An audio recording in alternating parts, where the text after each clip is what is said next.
The LGB should be separated from the TQIA+.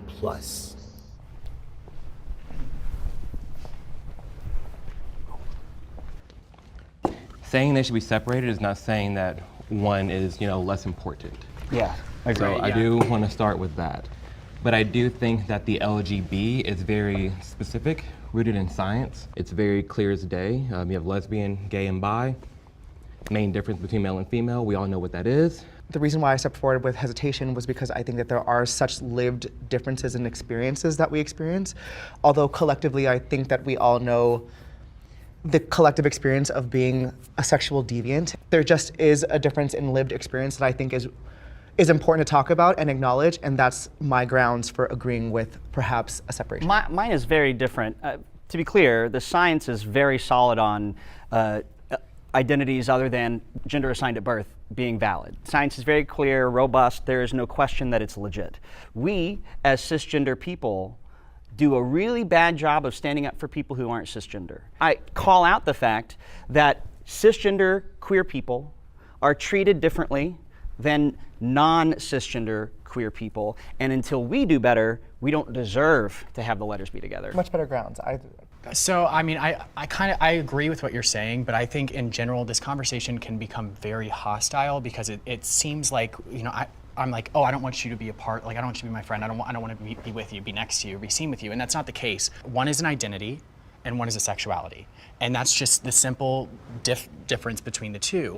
Eventually, as both groups are fighting for their own personal interests, those are going to not work cohesively. So one is going to be quieter and one is going to get taken advantage of, et cetera. And it's not that we can't support the TQ+. Right. I just think that they're two vastly different things. I think it would be an incredible disservice to the transgender community who gave us a lot of the beginning for us to fight for our rights, a separation from them, now that we have our rights. That's just so privileged of us, like Marsha P. Johnson threw that first brick at Stonewall, and because of her. She didn't throw the first brick. Or the second or the She got there third. at 2 a.m., first of all, and second of all, Marsha P. Johnson was also a gay man, so when she was fighting for those rights, she was fighting for gay rights because she was gay. Was she a I gay totally man because agree. of the time that it was? She didn't transition until long after Stonewall actually happened. But that's neither here nor there. I just think it's ironic that Miss Denham over there, in the jean jacket, wants to talk about misinformation on his TikTok and how essentially everybody on the conservative side was parroting misinformation the entire time to get their point across. Yet that's a prime example of him blatantly misrepresenting Marsha P. Johnson's story to further his point. I knew people were going to bring up Marsha P. Johnson the night before. I literally had a pink flashcard with Marsha's name on it, with her story, what time she got at Stonewall, and everything that I just mentioned, because it's, I hate to say it, but a lot of times with the LGBTQ, since we're all in the same alphabet, now that the G, B, and the L have their rights, the T is trying to use gay history to further their own agenda, and this was a prime example of that. And then they don't want gays to push back on it, so they frame this narrative that, like, you only have gay rights because of trans women of color. But it's a very ahistorical narrative. Stonewall Inn, back then, would not have been a very hospitable place to trans women or even maybe people of color, right? It was a white, gay place. Very white, very gay. And Marsha P. Johnson was a drag queen. Which is not, right. They always tell us, is not the same thing as trans, and they are correct, right? But Marsha P. Johnson did not identify as trans at that time. Marsha P. Johnson was not there when it started. But there's this whole, like, huge myth about Stonewall that's super pervasive. But it's so interesting because, to me, it's not even that relevant. Obviously, like, facts matter. But it seems like just a way to try to silence you. Like, how dare you try to argue these things are different when you owe your rights to trans women of color? It's not even an argument.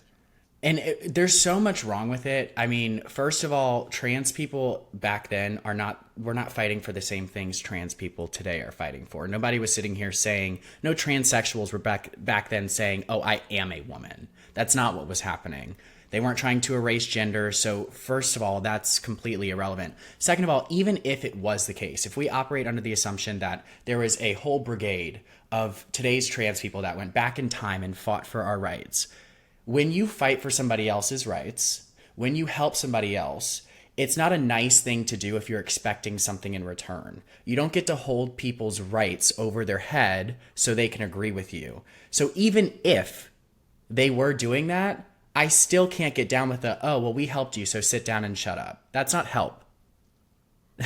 That's a hostage situation. Like, no. Even if it was true that we owed it all to Marsha P or whatever, it still wouldn't mean that, like, there's no debate about whether these things belong together. And I think the strongest argument I've heard that they do is essentially that being gay or being trans are different forms of violating society's gender and, like, gender expectations. Like, boys are supposed to marry girls. Boys are supposed to do this, not that.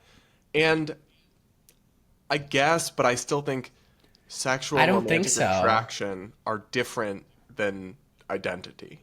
Well, I think that the whole concept behind today's transgenderism reinforces society's gender stereotypes rather than goes against it.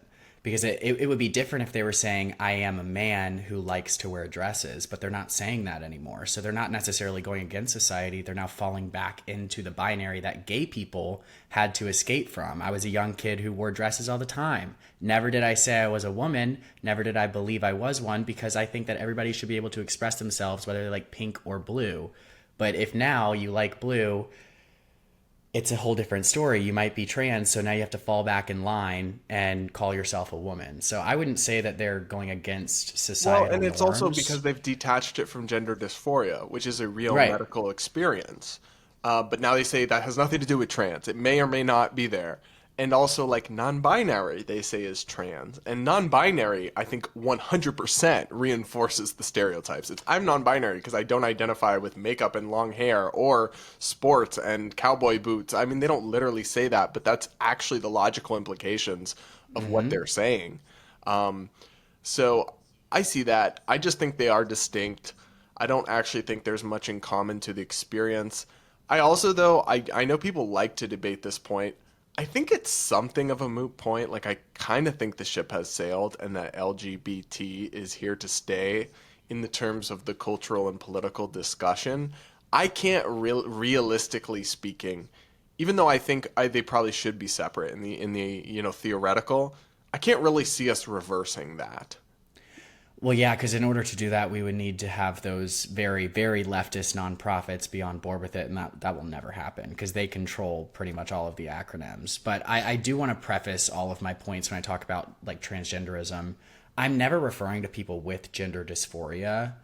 I have the utmost respect for people who experience that, but in today's society, that's not even a qualifier to be transgender anymore. So when I'm talking about, like, people who are, when I just talk about anything trans, I'm never referring to people who actually have a GD diagnosis.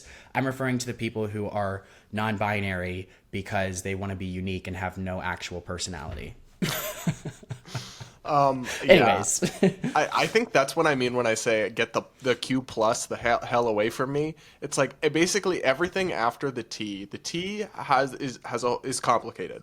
Everything after the T is fake. Yes. Yes. Yep, 100%. Nothing else to add.